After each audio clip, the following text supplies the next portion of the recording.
Okay. Hey everybody, welcome back to my channel. Today we are doing a rehousing that I'm really just not looking forward to doing. A lot of you guys know that my preference of tarantula is typically the bigger, fluffier, more chilled New World species, but I do have actually a decent amount of Old World tarantulas, and I have 2 Poecilotheria. Now I've actually raised both of these pokies since they were just little babies, so it's not that I'm completely inexperienced with them. I've had them both, I think, about 2 years now. However, I'm going to be honest, I'm still not the most comfortable around them. They're not a species of tarantula that you should interact with much, and not really a species that you want to lose caution with. That's not to say that they're like super deadly or poisonous. They are venomous, but their venom is not deadly. It is medically significant though, so you definitely want to avoid it at all costs. Fortunately, the 2 species of pokies that I keep are not very prone to bite, but they are super duper fast, and they teleport, and they hate light. They absolutely hate light. Anytime I try to take a picture of them, they will bolt and hide. They are insanely fast and just very shy. I'm going to actually try a different method that I've never tried before. I saw this on Andrea Arachnid's Instagram quite a while back, and I messaged her asking for the link, and I rewatched it, and I think that this will be a really good method to just kind of not lose your tarantula. So basically all you need is a paintbrush and a bag, a rubber band, some scissors, and a couple really fast arboreal tarantulas. This is going to be a very hands-off approach, and I'm gonna just honestly try it and see if I like this method. Keep in mind, tarantulas can easily probably pierce this bag, so you want to keep your hands away, but I do think that this might be a really good method for rehousing an arboreal tarantula that is very bolty. So anyway, also I'm not going to promise the most amazing shots ever of this rehousing, because I'm going to be focusing more on the rehousing than actually recording it, but I'm bringing you guys along anyway because this might be a good idea for anybody else who kind of doesn't want to be too hands-on with their pokies. Let's do this.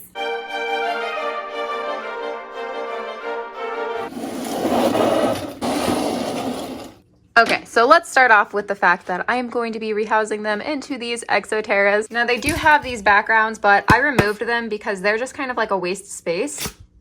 So we will use Reptisoil.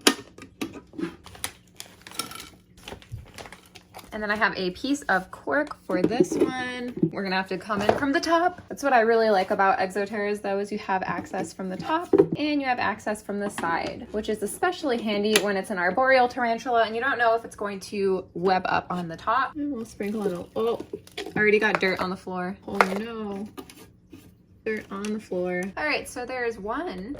And we'll get on with this one. Come in from the top, substrate, more substrate, that should be good. And same idea here, we have a nice piece of cork. So yeah, these should be really good. Okay, so we have a catch cup just in case. So basically what we're going to need to do is cut a little hole in this bag so that we can kind of guide the tarantula around with this very nice long paintbrush. So we're just gonna do a tiny little slit right here. That will be perfect. So I guess this is our first friend, and of course we're right on the bottom, right down here. Yeah, I'm really happy to get them out of these enclosures. You see how it's so difficult to like feed them or even open these at all. So I'm gonna try to, yeah, try to get it to go up. Not an easy task. Good thing the dirt's not like all caving in on it. Okay, cool. That is what we wanted. I need like a cardboard or something. Okay. It's like webbed up so good. This tarantula has been in here since I got it, so I don't really expect it to come out easily. No, no, no.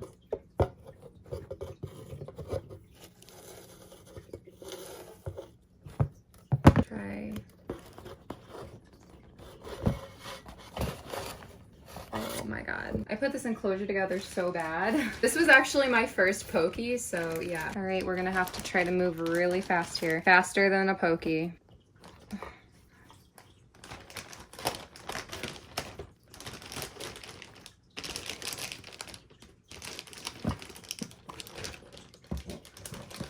Rubber band goes over it to make sure it stays secure. All right, so the slit is right here somewhere. Uh-oh, there it is. No, it's not. There it is. And we're just going to try to maneuver it into the bag. It's like all the way on the bottom. See it right here? It really doesn't want to do anything.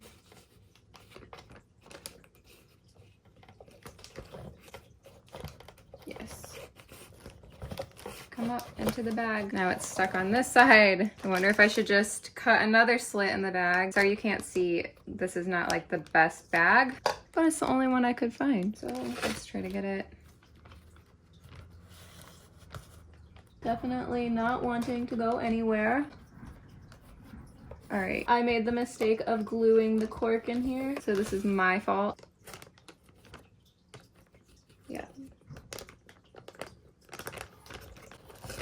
Okay, we got a Pokie in a bag. Probably not very happy, but it's not like acting, it's not acting threatened. There we go. Okay, so now we just gotta get it in the new enclosure. I wonder what the easiest way is. Maybe I'll come in from the top. All right, so now let's just keep, maybe just carefully, yep, there it goes. All right, I'm gonna drop the camera. No, I'm not, it's okay. It's actually really calm, okay. Oh my gosh, this thing looks ridiculous in here. I really thought that it was bigger for some reason. But yeah, okay, that actually worked out really well, and this will be its permanent enclosure, probably. Now we can get a better look. This is a species that you do not see much on my channel of, but yeah, this was my very first Poecilotheria ever. My friend Bobby bred her. I do think it is female. I've had her for a couple years now, and she's just really gorgeous. I don't see her a lot. I don't show her a lot, but I really do actually like her in my collection. Just look at how majestic she is exploring her enclosure.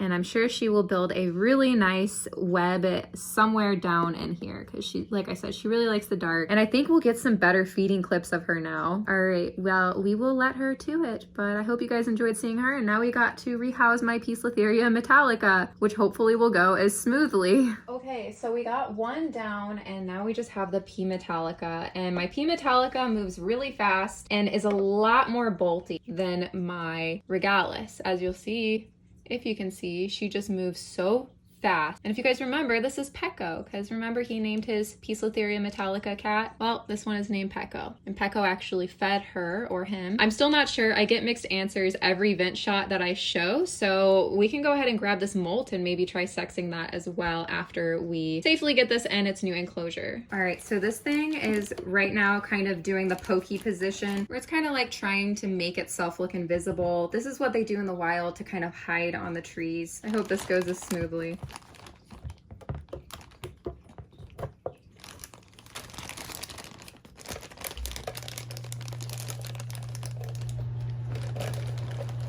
My heat kicked on. I'm sorry, I'll turn that off in a sec. Making progress. Okay, cool. Here's its molt. So let's actually toss this in a bowl of soapy water so it can loosen up and we can check and see if it's male or female. All right, plop that in. Lost a leg, but that shouldn't really matter. I'm going to reuse this really cool moss also. Drop that in the enclosure. Now let's try to poke it out. Hopefully it goes as well. A little bit more skittish. Yeah, it's already freaking out. It's like absolutely freaking out. Okay, so here it is. We just want it to kind of find a safe spot, a spot where it feels comfortable so it's not bolting like crazy. All right, so carefully, again, gonna cinch the bag like this. Perfect. Oh, and there we have it. This is a great method, you guys. I'm actually feeling more and more confident as we go along, if you can't tell. Remember to hold it cinched, but like away, keep your fingers away from them, just in case. As you see, neither one of mine has displayed any sort of defensive behavior at all. And we're gonna try to guide it out just like we did with the Regalis. It's being really stubborn right now. Come on, buddy. I know you don't want to turn around, but you've got a really great new enclosure if you decide to. Yeah? Yes. In true Tarantula Kat fashion, I yet again did not hit the record button. But anyway, the same thing went down. I put the bag on the top and I just, you know, pushed it a little bit with the brush until it just ran straight down here. So you didn't miss anything. Unfortunately, this is its safe space right now, so I will try to get a better shot in a little bit, but in the meantime, let's try to sex this molt.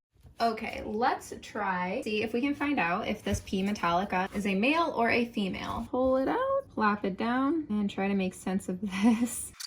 All right, I'm gonna try. Carefully just pulling apart the abdomen piece. Now if we just kind of zoom in and look right here, I think I do see a little flap. It's not the most obvious, but it is still pretty small. Actually, upon closer look, it looks like it might be male, because even though there is this like flap, there is this black dot. So I'm gonna ask my friend. Okay, so I can't really get a great answer from anyone if it's a male or female. I kind of suspect male now that I saw that black dot, but I don't know. We'll just have to see as it grows. It's still pretty small, only about the size of my finger, and they actually get decently big. Okay, so thank you guys so much for watching. I hope you enjoyed. Like this video if you did, subscribe if you're not, and you want to be. Don't forget I have an Instagram that is probably way too much. It's at Tarantula Kat. You can go follow me there. I also have a Patreon podcast and a Teespring. It is all linked down below. And let's get into the Patreon pet pick.